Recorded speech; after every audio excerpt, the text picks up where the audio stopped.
Je vais vous résumer ce livre. Je rééquilibre mon microbiote. Nous cohabitons avec notre microbiote depuis la nuit des temps. Il est un des piliers de notre santé. Et quand le microbiote va, tout va. S'il est déséquilibré ou trop peu diversifié, notre santé peut en faire immédiatement les frais. Que ce soit des inflammations, une prise de poids, une immunité en berne, des troubles digestifs, du sommeil, de l'anxiété, etc. Alors pour notre bien-être physique et émotionnel, il est essentiel de chouchouter nos bactéries. Et pour cela, ce livre propose un plan d'action en 4 étapes. Après avoir parcouru les bases pour mieux comprendre notre microbiote, il va nous être proposé sur 4 semaines comment pouvoir modifier les choses pour pouvoir améliorer ce microbiote.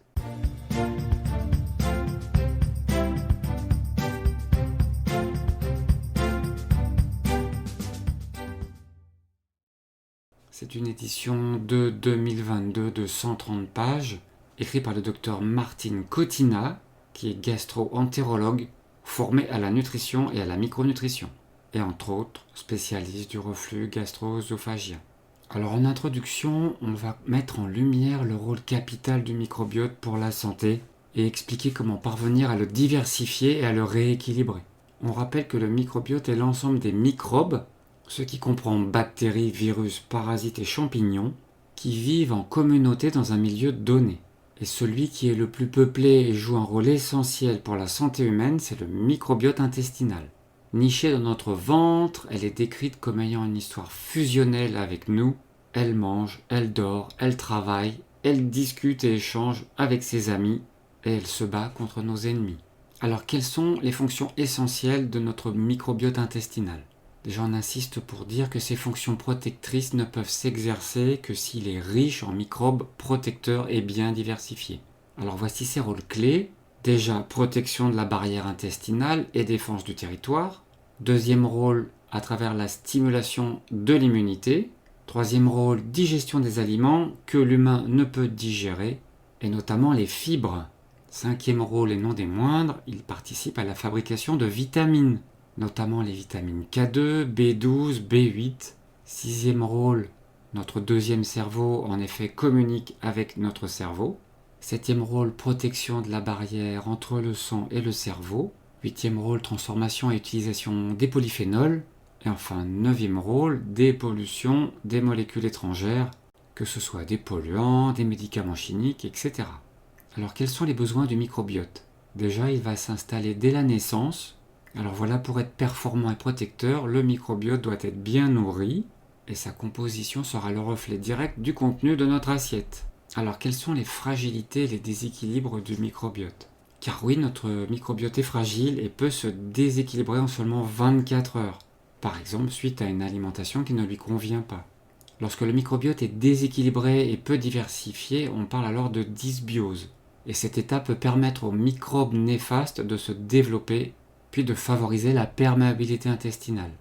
Cet intestin qui deviendrait passoire et qui nous jouerait plus son rôle de barrière contre les substances nocives, entraînant potentiellement de l'inflammation. Et ce désordre peut participer au développement de nombreuses maladies chroniques, tant digestives qu'extradigestives, telles que la prise de poids, le diabète, les maladies cardiovasculaires, les maladies neurodégénératives, les maladies intestinales, ou encore les maladies auto-immunes et les maladies du foie. Alors quels sont les principaux ennemis du microbiote ? Déjà une alimentation occidentale, qui contient souvent un excès de sucre et de gras, ou encore composée de plats industriels, qui contient des faux sucres, et hélas aussi des pesticides et tout un tas d'additifs chimiques, ou qui a encore subi des fortes cuissons. Il y a aussi potentiellement une part d'hérédité. Hélas, nous avons aussi de nombreux médicaments, que ce soit des antibiotiques, ou encore les médicaments anti-reflux tels que les IPP, sans parler de la metformine, des anti-inflammatoires, de certains antipsychotropes, des statines, etc. Point important à souligner, car il est souvent très peu abordé, l'excès d'hygiène dans la maison. Alors nous voilà dans la première semaine où on va apprendre les bases pour enrichir son microbiote protecteur.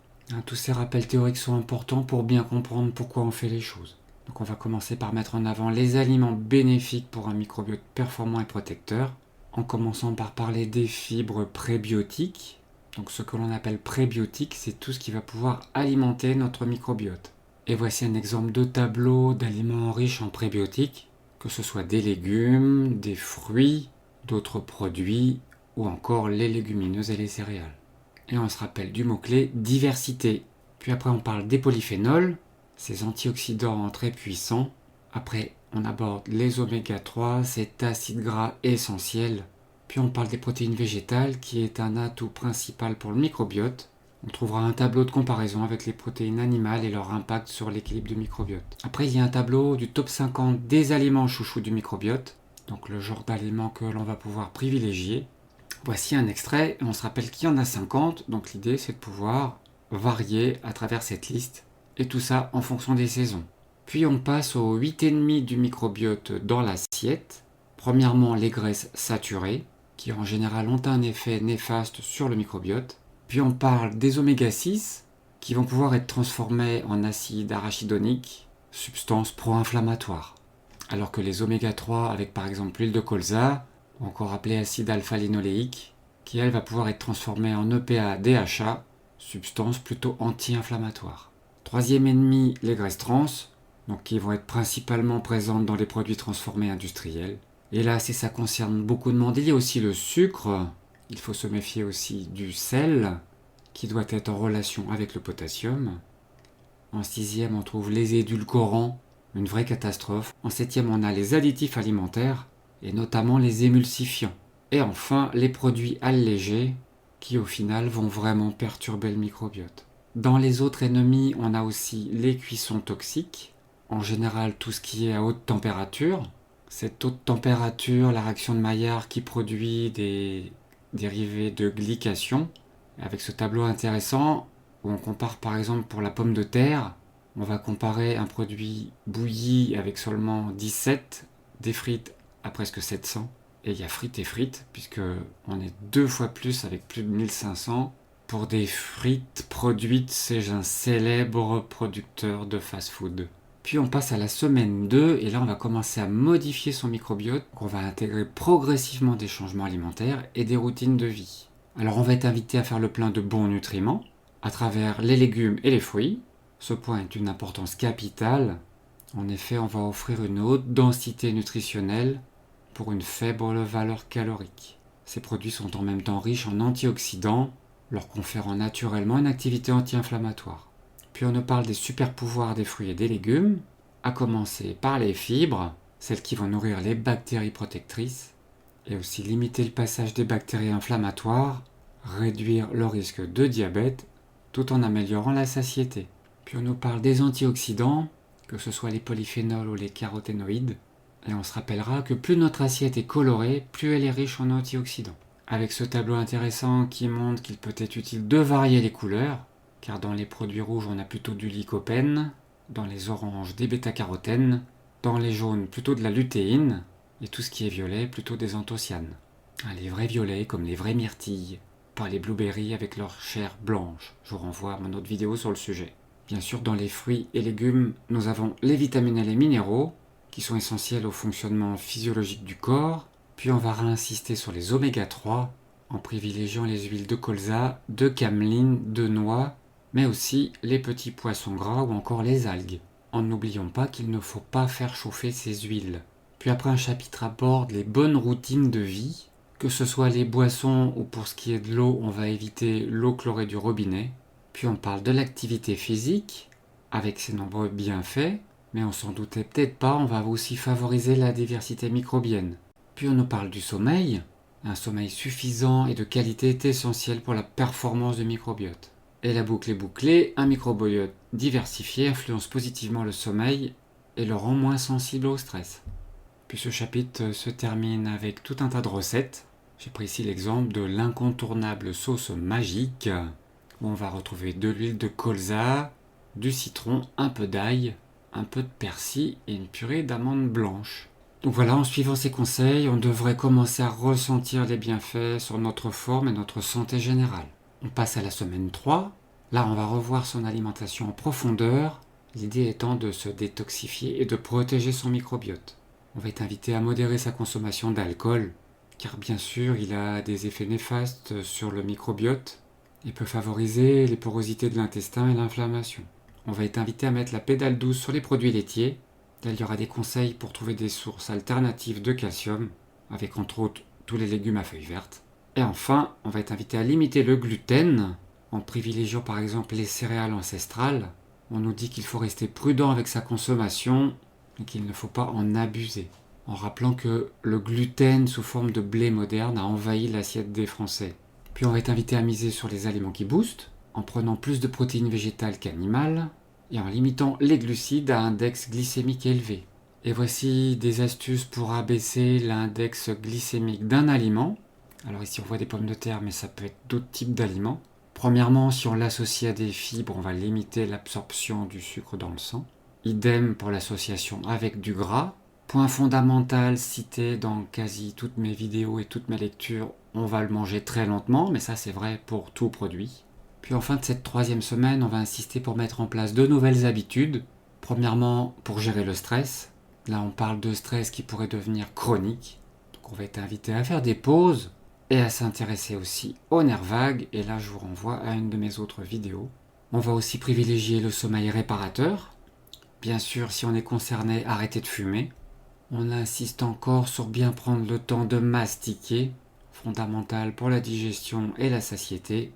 Et enfin, on nous parle de l'importance de la régularité des repas et des périodes de jeûne pour permettre l'équilibre du microbiote. Le tout se terminant encore par des recettes. Et en 4e semaine, on va optimiser les résultats pour retrouver une santé optimale. Avec par exemple les graines germées, qui vont voir décupler la présence de vitamines et de minéraux. On nous parle aussi des épices et des herbes aromatiques, qui vont être utiles pour la santé du microbiote. Et aussi les aliments fermentés, ou dit autrement la lactofermentation. Puis encore quelques astuces, à commencer par le fait de consommer bio et local, car bien sûr ces produits seront plus riches en antioxydants et en minéraux, auront moins de pesticides, plus d'oméga 3, puisque cela contribue à la protection des plantes à partir du moment où elles ne sont pas pulvérisées d'insecticides. En restant local et en circuit court, on va augmenter aussi le taux en vitamines. Puis on nous conseille aussi comment gérer ces extras, car bien sûr les écarts alimentaires entre guillemets et les repas festifs font partie de la vie, sont quelque part plus que souhaitables, donc elle aborde tout ça pour éviter de culpabiliser. Puis elle nous parle aussi des kilopollutions. Alors là j'insiste parce qu'en fait on n'a pas vraiment en tête que tous les polluants que l'on peut absorber peuvent finir dans nos cellules graisseuses en attente de traitement. Et c'est ce qu'on appelle les kilopollutions. Puis enfin on parle de la vitamine D, avec l'importance de l'exposition au soleil et de la vitamine D pour la santé de notre microbiote. Et on termine encore par des recettes. Puis à la fin du livre, on a un lien pour accéder à cette fiche bonus que l'on peut imprimer et mettre sur notre frigidaire par exemple. Voilà, j'en arrive à mes conclusions personnelles. Ce livre est intéressant car il se concentre sur une partie souvent peu abordée au-delà de notre deuxième cerveau. C'est quand même mieux de rentrer dans les détails, surtout que dès qu'on parle de bactéries, on a un peu tendance à fuir. D'ailleurs, concrètement, parmi mes vidéos, celle qui a le moins de vues est le résumé du livre « La santé par les microbes ». Et là, j'encourage vraiment à s'intéresser à ces sujets. Il est écrit par un docteur, un gastro-entérologue. Donc pour ceux qui recherchent des sources plutôt officielles côté médecine officielle, eh bien voilà, là il y a ce qu'il faut. Sachant qu'avec mon approche naturopathique et hygiéniste, je suis en phase avec plus de 90% de son contenu. La seule chose, comme toujours, c'est boire 1,5 litre par jour. Bref, j'ai souvent l'occasion d'en parler. Le seul critère, ça sera une urine jaune paille pour savoir si on boit la bonne quantité d'eau, surtout dans une démarche où on va être invité à consommer beaucoup plus de légumes et de fruits. Ce chiffre d'1,5 litre n'a aucun sens. Et bien sûr, j'en arrive à une conclusion globale un peu systématique. On y retrouve tant de sujets communs avec d'autres approches qu'il y a bien une convergence vers les sujets qui tendent à améliorer notre santé globale et que cela vaut vraiment le coup de s'y mettre. Voilà, vous pouvez rejoindre cette chaîne pour la supporter ou accéder à une version longue de cette vidéo. Voilà pour le résumé de ce livre.